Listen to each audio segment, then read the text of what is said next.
I'm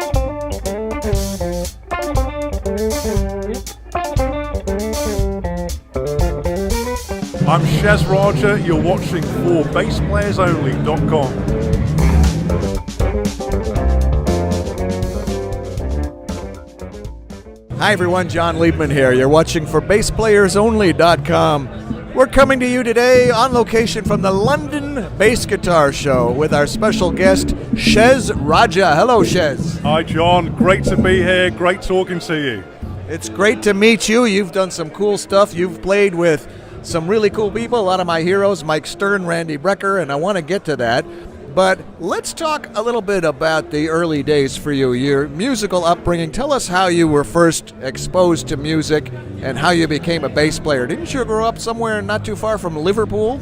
Exactly, it's a place called the Wirral in the northwest of England, and my musical journey really started at home. So my father is from the Punjab region in the Indian subcontinent, and he was always singing these Indian ragas around the house, and that gives an Indian flavor to my music today. Fascinating. And my first instrument was actually the violin, not the bass. I was classically trained on the violin from about the age of 8, and then I discovered the bass when I was 12 years old, and I knew immediately that this was an instrument that I could develop my own unique voice with and become fully expressed on as well. How did you happen to discover the bass? I picked up my friend's bass, which was at his house. Electric bass. Electric bass, 4-string, and I started playing, and it just felt right and really comfortable. And I felt slightly claustrophobic on the violin at the time, and this just seemed to fit me well.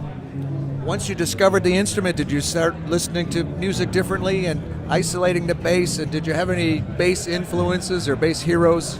That's true. And here's the interesting thing, John. So I was raised on metal and hard rock music, and then Not from your father.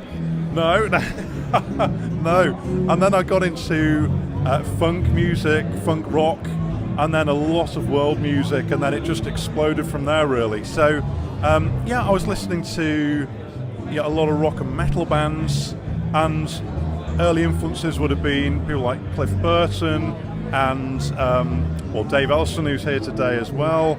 And I really liked Robert Trujillo as well, who was playing in Infectious Grooves at the time, and Flea from the Chili Peppers. So a lot of those rock and funk rock guys. I got the picture. You got the picture. Yeah. And then I got into all the jazz greats and the jazz fusion greats on bass. Marcus Miller, Stanley Clarke, Victor Wooten, and then really got into Jacko's catalogue in a big way as well. Great. So let's fast forward a little bit to your career. How did that get rolling, and how did you start hanging around guys like Randy Brecker and Mike Stern and the others? Sure, so I guess it all started in the Wirral, played with a lot of bands, and then I moved to Leeds, I went to the music college, came down to London, and then I was doing session work and playing in a lot of bands on the London scene. And I've played with a lot of great musicians on the London jazz scene, and then I've always been a big fan of Randy and Mike, and I just basically spoke to them when they were touring and playing over in London, and we hit it off, and I sent them some music, and they agreed to play on the latest album, Gurutopia, so delighted about that. Great album, by the way. Oh, thanks so much, that's very kind, thank you. And it was a feel-good record. Great, well it felt good making it, and Randy and Mike's contributions were incredible as well. Yeah. I've actually had the privilege of meeting Mike Stern on a handful of occasions and seeing him play live a few times, but I know you've gotten to know him pretty well. You did a record together, so you have any good Mike Stern stories that would be of interest to our audience here? Well, it was great fun working with Mike, and one standout experience was when Mike was doing some overdubs in the US. I was touring with my band in Germany, and we'd just come off stage after a show in Berlin, and I get a call, and it's Mike, and Mike's saying, Shez, I'm recording the outro for a particular tune called Rock and Roll, and he said, Shez, do you want me to do this? Or do you want me to do this? He wasn't even playing the guitar. He was singing down the phone. I said, Mike, I trust you, man. Both of those ideas sound awesome, by the way. So you just choose which one you think works best. And he goes, okay, I'll record both of them. And honestly, Mike called me every half an hour over the next 3 hours, asking me all these detailed musical questions. And it was hilarious and it was amazing. What really struck me, John, was his commitment to music and his love of his art form and his respect for me as a fellow artist, and just wanting to go the extra mile and being truly passionate about what he does. And it's no coincidence that he's enjoyed the success that he has. He's got a great attitude. That was a great lesson for me. I think it's a great lesson for all of us. And you were pleased with the end result? Absolutely delighted. Really, really proud of this album, Gurutopia. Yes, for sure. All right. Well, you have the distinction of being one of the presenters, artists here at London Bass Guitar Show. Talk a little bit about your approach to that, because I know that you're really into that and you've got some specific ideas on how to do a masterclass, a clinic. Why don't you share some of that information with us? Sure. Well, first of all, it's a real honor to be part of this event. I've been here, I think, 5 times in the last 7 years, and it's a wonderful atmosphere. I've met some brilliant people here. So being invited to play was just absolutely terrific news. And I just came off the main stage show, the main stage where we did our live show. I had the full band with me today, the touring lineup. So that was great, wonderful audience. And tomorrow I'm going to be presenting my new Masterclass for the first time. And the Masterclass is focused on creativity and inspiration, which is something I'm passionate about and is at the heart of my playing and my writing. And it's relevant to everybody, regardless of their level of experience and their playing style. And I think it will be really, really useful for people who want to take their playing and their creative output to another level or in another direction. So for instance, I'm going to be presenting 5 creativity boosters, which are practical, fun ideas to excite the mind, fuel the imagination, and become more creatively alive. That's great. Music is such a great way to express it, such a great outlet, isn't it? Completely. Let's talk a little bit about your equipment. You play Warwick basses, don't you? Yeah, I play Warwick. I've been playing a Warwick 5-string for a number of years now. Which one? Which model? So it's a Warwick Streamer Jazzman, beautiful bass. It's a 5-string, and I've strung it EADG with a top C. So I took the B off, moved the EADG up a notch, right, and put a C on the top. So it's perfect for my playing style. Because you've got still a fast neck, being a 5-string neck, but I've got access to the higher register, and that really suits my style, which is very focused on melody, and I do quite a lot of solos as well.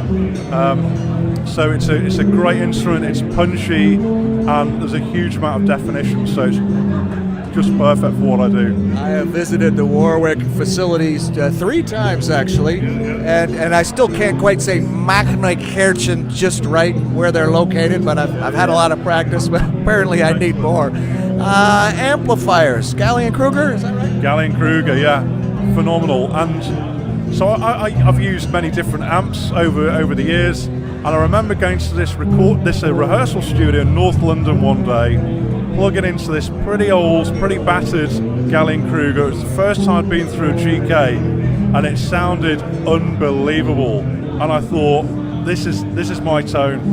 And it was just so easy to do. Which was the model? I can't remember. All I remember it was GK, and I thought, wow, this is great. And then I went on a voyage of discovery, trying out different Gallien-Kruger models. And now I use a 1001 RB head. I've got 4x10, 1x15, and I've got a couple of Neo combos as well. 12-inch speakers within this combo. Unbelievable sound, unbelievable tone, and it gives me the tone, and it gives me the ability to to fully express myself and cut through the mix when I need to, so it's terrific. And the Warwick GK combination is like no other that I've found to date, so very happy with the gear choice. I can remember even as far back as the 80s, when I would tour a lot, and you never know what they're going to have for you when you get there. And when they had the Gallion Kruger rig for me, I was never disappointed. Oh, they're brilliant. Absolutely brilliant. They are. Well, what about the future? What else is in store for Shez Raja? What else can we look forward to seeing and hearing from you?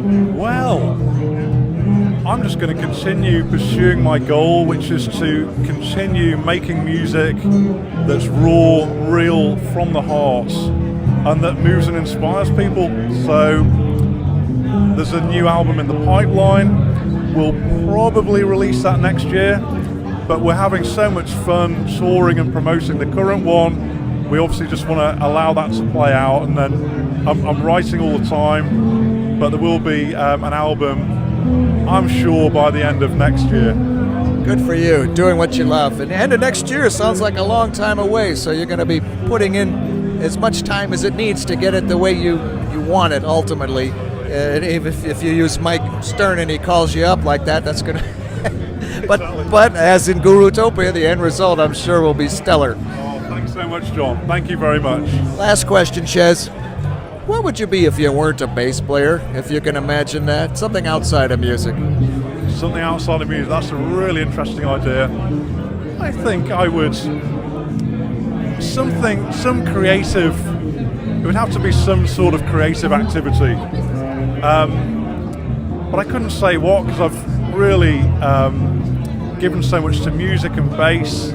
I can't really imagine doing anything else really, but it would have to be some sort of creative, alternative creative art form. Maybe a painter. Okay. I can see that. I can see that whatever it is would be creative. Well, I'm glad you're a bass player, and I'm sure I speak for all of us that you are. So thanks for all the great music. Thanks for making your records, and thanks for sharing the education and inspiring others and everything else that you do. Much luck, continued success to you always. Well, John, thanks so much for your support. Really lovely talking to you today. And enjoy the rest of the London Bass Guitar Show. It's a terrific place. It is. This is my third time here. I love it every time. Right. With our special guest, Shez Raja, on location from the London Bass Guitar Show in London. I'm John Liebman. You're watching for BassPlayersOnly.com.